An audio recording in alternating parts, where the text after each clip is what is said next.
நாம் இன்றைக்கி பார்க்க போகிறது ஒரு புதுவிதமான ஸ்வீட்டுன்னு சொல்லலாம். இந்த தீபாவளிக்கு ரொம்ப இன்ஸ்டண்ட்டாக பண்ணக்கூடிய ஒரு ஸ்வீட். ஜூஸியாக கிறிஸ்பியாக இருக்கும்.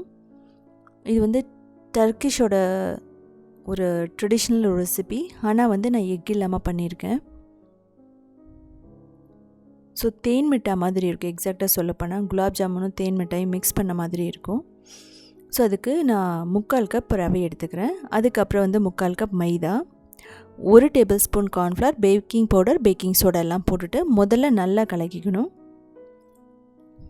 ஸோ இதுக்கப்புறம் பார்த்தீங்க அப்படின்னா ரொம்ப நேரம் இது ஊறணும் நல்லா அவசியம் இல்லை. பால் அதெல்லாம் ஒன்றும் தேவையில்லை. நான் 2 டேபிள் ஸ்பூன் தயிர் போட்டிருக்கேன். ஸோ அதையும் நல்லா மிக்ஸ் பண்ணிக்கோங்க. இதுக்கப்புறமா நான் கொஞ்சம் கொஞ்சமாக தண்ணி ஊற்றிட்டு நம்ம நல்லா ஒரு திக்கான பேட்டர் மாதிரி நம்ம கொண்டு வரணும்.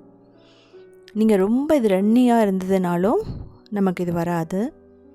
ஒரு 5 நிமிஷம் தான் இதை ப்ரிப்பேர் பண்ணுறதுக்கு, அவ்வளோதான். அதுக்கப்புறம் நான் அப்படியே ஃப்ரை பண்ணி எடுத்து நம்ம சுகர் சிரப்பில் தான் போட போகிறோம். ஸோ பாருங்கள், இந்த அளவுக்கு அந்த பதம் அப்படிங்கிறது கன்சிஸ்டன்சி இந்த அளவுக்கு இருக்கணும். திக்கா மூடி வச்சிடலாம் ஒரு 15 நிமிஷம்.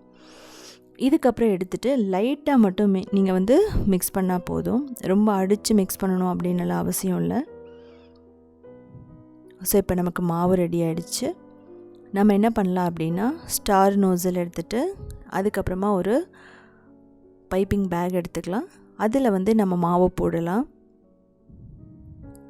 போட்டுட்டு நம்ம ஆயிலில் நம்ம ஃப்ரை பண்ண போகிறோம். ஸோ இது உங்களுக்கு ஷேப் வந்துடும். இப்படி இல்லை அப்படின்னா ஒன்றும் பிரச்சனையே இல்லை. நீங்கள் இதே மாதிரி ஒரு கவர் எடுத்துகிட்டு நீங்கள் என்ன பண்ணலாம் அப்படின்னா அப்படியே நம்ம ஓவல் ஷேப்பில் கூட நம்ம அப்படியே பிழிஞ்சு விட்டுறலாம்.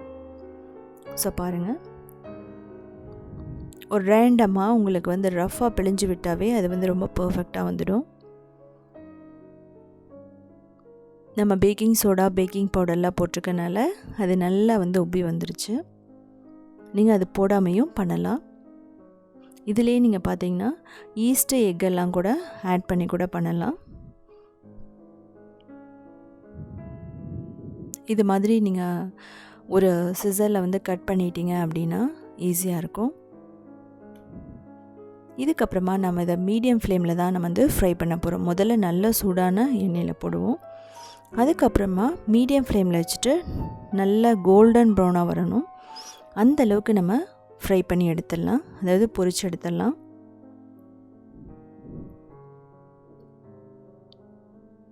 ஸோ இதுவும் பார்த்தீங்கன்னா குழந்தைகளுக்கு ரொம்ப பிடிச்சமான ஒரு ரெசிபி தான். நீங்கள் மைதா யூஸ் பண்ணாமல் கோதுமையிலையும் பண்ணலாம். நான் நெக்ஸ்ட் வீடியோவில் உங்களுக்கு எப்படி கோதுமையில் பண்ணுறது அப்படின்னு சொல்லிட்டு நான் வீடியோ போடுறேன்.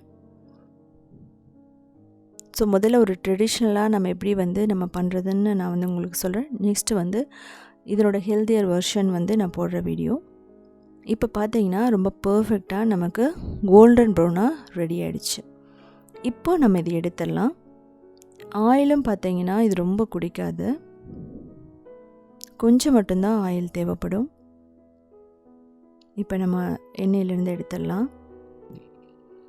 இதுக்கு நம்ம பண்ண போகிற சுகர் சிரப்புன்னு பார்த்தீங்கன்னா இதுக்கு பதமெல்லாம் ஒன்றும் தேவையில்லை. குலாப் ஜாமுனுக்கு பண்ணுற அதே பதம் தான். ஒரு 5-7 நிமிஷம் சுகர் சிரப் நல்லா பாயில் பண்ணால் போதும். 1 கப் சர்க்கரையும் 1/2 கப் தண்ணியும் எடுத்துகிட்டு நான் ஒரு 5 நிமிஷம் கொதிக்க வைக்கிறேன், அவ்வளோதான். ஏலக்காய் பொடி, அதுக்கப்புறம் குங்குமப்பூ போட்டுக்கிறேன், அதாவது சாஃப்ரான். ஸோ இந்த சுகர் சிரப் அப்படிங்கிறது ரொம்ப பர்ஃபெக்டாக ரெடி ஆகிடுச்சு. இதுக்கப்புறம் நம்ம ஆஃப் பண்ணிவிட்டு இதில் நம்ம ஃப்ரை பண்ணதை போட்டுக்கலாம். போட்டுட்டு ஒரு 30 நிமிஷத்துலேருந்து 1 மணி நேரம் அப்படியே விட்டுறலாம். அதுக்கப்புறம் லைட்டாக நீங்கள் இடையில எடுத்து நீங்கள் மிக்ஸ் பண்ணிங்கன்னா சுகர் சிரப் என்ன ஆகும் அப்படின்னா நல்லா உறிஞ்சிக்கும். உறிஞ்சிட்டு என்னாகும் அப்படின்னா மேலே நல்லா கிறிஸ்பியாக இருக்கும், உள்ளே நல்லா ஜூஸியாக இருக்கும். ஸோ பாருங்கள், ஸோ ரொம்ப பர்ஃபெக்டாக, ரொம்ப ஷைனிங்காக, ரொம்ப சூப்பரான இந்த தீபாவளிக்கு ஒரு நியூ ஸ்வீட்டுன்னு சொல்லலாம், ஒரு புதுவிதமான ஸ்வீட்டுன்னு சொல்லலாம். ஸோ பாருங்கள் எந்த அளவுக்கு சூப்பராக இருக்குன்னு சொல்லிட்டு. ஸோ இதை செஞ்சு பார்த்துட்டு கமெண்ட் பண்ணுங்கள். நான் இப்போ உள்ளே எப்படி இருக்குன்னு காட்டுறேன். ஸோ ரொம்ப பர்ஃபெக்டாக இருக்குது.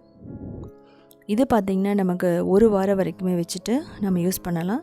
இதுக்கு மேலே நான் பிஸ்தா கார்னிஷ்காக வைக்கிறேன். ஸோ உங்களுக்கு நீங்கள் இருந்தால் நீங்கள் அதை போடலாம், இல்லைன்னா அப்படியே விட்டுறலாம். என்னோடய ஸ்டெப் பை ஸ்டெப் ஃபோட்டோஸ் அப்படின்னா southindianfoods.inங்கிற வெப்சைட்டில் இருக்கும், நீங்கள் போய் பார்த்துக்கலாம். ஸோ இதே மாதிரி நிறைய ரெசிபீஸ் வந்து க்ரியேட்டிவ் வேர்ல்டில் நான் கொடுத்துருக்கோம். நீங்கள் அதில் போய் பார்த்துட்டு எல்லாமே ஈஸியான ஸ்வீட்டு தான். ஸோ செஞ்சு பார்த்துட்டு கமெண்ட் பண்ணுங்கள்.